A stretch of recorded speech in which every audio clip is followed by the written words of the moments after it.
Students, let's move to the explanation of this chapter paragraph by paragraph, and let's discuss the paragraph number 1. Before going to the paragraph number 1, let's discuss the difficult words we can find out in this paragraph, and the first word is monument.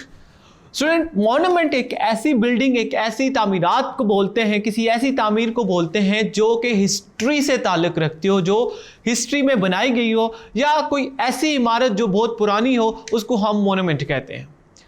Second word is embellish. Embellish student किसी चीज़ को decorate करना, किसी चीज़ को खूबसूरत बनाने को कहते हैं. तो we can say embellish means to decorate something. And the third word is interior. Interior student किसी चीज की इनसाइड को कहते हैं, अंदरूनी साख्त को हम लोग इंटीरियर कहते हैं.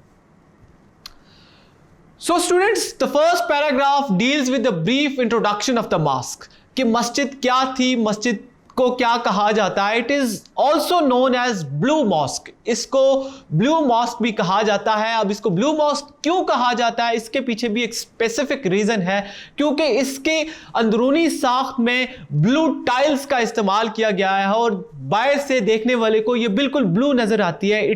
दैट्स वाई हम इसको ब्लू मॉस्क कहते हैं. ये ऑटमन एम्पायर और मॉडर्न दौर के तुर्की के दारुल खिलाफा इस्तांबुल में वाक़या है, जो कि तुर्की का सबसे बड़ा शहर है, और Istanbul most importantly कैप्टिवेट्स a lot of tourist annually. So student, ये था फर्स्ट पैराग्राफ. इस फर्स्ट पैराग्राफ में हमने देखा कि राइटर ने ब्लू मॉस्क को इंट्रोड्यूस करवाया और हमें पता चला कि ब्लू मॉस्क जो है वो सुल्तान अहमद मॉस्क को ही कहते हैं.